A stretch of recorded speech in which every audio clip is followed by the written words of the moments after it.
Kansara DTV news ગુજરાતીમાં આપનું સ્વાગત છે। નજર કરીએ આજના મુખ્ય સમાચારો। અંકલેશ્વરના જૂના દીવા ગામ ખાતે વર્ષો જૂના તાળના ઝાડ ઉનાળામાં ખેડૂતો માટે તાળફળી આવકનું મહત્વપૂર્ણ સાધન બની છે। હાલ તાળફળીનો હોલસેલ ભાવ 100 નંગ દીઠ આશરે 400 રૂપિયા છે। અહીંની તાળફળી ભરૂચ, સુરત સહિતના શહેરોમાંથી વેપારીઓ પણ સીધા ગામ સુધી ખરીદી કરવા પહોંચતા હોવાથી સ્થાનિક ખેડૂતોને બજારની કોઈ ખાસ મુશ્કેલી રહેતી નથી। ક્યારેક કુદરત જ ખેડૂત માટે એવી ભેટ આપી જાય છે કે જ્યાં ઓછા ખર્ચે વધારે આવકનો રસ્તો ખુલી જાય। અંકલેશ્વર તાલુકાના જૂના દીવા ગામમાં તાળના વૃક્ષો આજે એવી જ કુદરતી સમૃદ્ધિનું જીવંત ઉદાહરણ બની રહ્યા છે। અહીં તાળની ખેતી કોઈ યોજનાબદ્ધ વાવેતરથી નહીં, પરંતુ કુદરતી રીતે ઉગેલા ઝાડોથી વિકસીને ખેડૂતો માટે આવકનું મહત્વપૂર્ણ સાધન બની છે। ગામની સીમમાં અસંખ્ય તાળના વૃક્ષો જોવા મળે છે। વર્ષો પહેલા ઉગેલા આ વૃક્ષો આજે ઉનાળાની ઋતુમાં ભરપૂર ઉત્પાદન આપી રહ્યા છે। હાલ તાળફળીની સિઝન શરૂ થતાં રોજના સરેરાશ 5000થી વધુ તાળફળીઓ ઉતારવામાં આવી રહી છે, જે સીધી બજારમાં પહોંચે છે। તાળના ઊંચા અને જોખમી વૃક્ષો પરથી ફળ ઉતારવાનું કામ સરળ નથી। અનુભવી કારીગરોને રોજના અંદાજે 1000 રૂપિયા મજૂરી ચૂકવવી પડે છે, જ્યારે કટિંગ અને પ્રક્રિયા માટે વધારાનો ખર્ચ થાય છે। છતાં ઓછા રોકાણ અને કુદરતી ઉત્પાદનના કારણે ખેડૂતોને સારો નફો મળી રહે છે। હાલ તાળફળીનો હોલસેલ ભાવ 100 નંગ દીઠ આશરે 400 રૂપિયા છે। શહેરમાં રિટેલ વેચાણ દરમિયાન એક તાળફળી 10 રૂપિયાથી લઈને 4 તાળફળી 50 રૂપિયામાં વેચાતી જોવા મળે છે।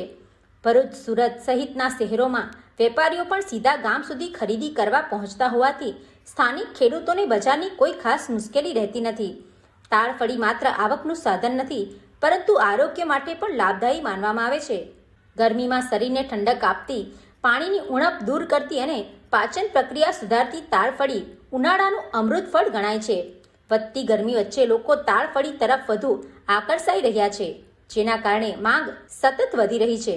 જૂના દીવા ગામની તાળફળી આજે માત્ર એક ફળ જ નહીં, પરંતુ કુદરત અને ખેડૂત વચ્ચેની સફળ ભાગીદારીનું ઉત્તમ ઉદાહરણ બની છે, જ્યાં જમીન, મહેનત અને કુદરતી સંપત્તિ મળીને ગ્રામ્ય સમૃદ્ધિની નવી કહાની લખી રહ્યા છે। અંકલેશ્વર તાલુકાના જૂના દીવા ગામે તાળના અસંખ્ય ઝાડ આવેલા છે। હું નામે જગદીશભાઈ કેશુભાઈ પટેલ, મારા પોતાના 15 થી 20 તાળના ઝાડ છે અને આ ઝાડ પરથી તાળફળી નામનું ફળ આવે છે। એ ઉનાળામાં ખૂબ ઠંડુ છે।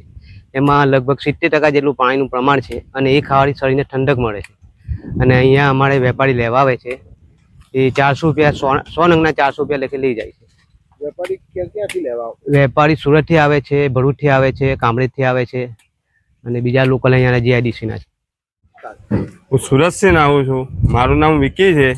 અહીંયા તલફડી ગલેલી, જેને અહીં સેપલ કહેવાય ઇંગ્લિશમાં, એ અહીંયા બહુ મળે છે। એટલે સુરતના વેપારી અહીંયા આવે છે માલ લેવા, આ ગલેલી લેવા માટે, અને એ ગલેલી લઈ જઈને સુરત વેચે છે। અહીંયા વસ્તુ સારી મળે છે અને અહીંયા ગલેલી બહુ ઉગે છે, એટલે સુરતથી બધા વેપારીઓ અહીંયા આવે માલ લેવા, માલ લઈ જઈને સુરત વેચે, ગમે ત્યાં લઈ જઈને વેચે। અહીંયા સારી વસ્તુ મળે છે।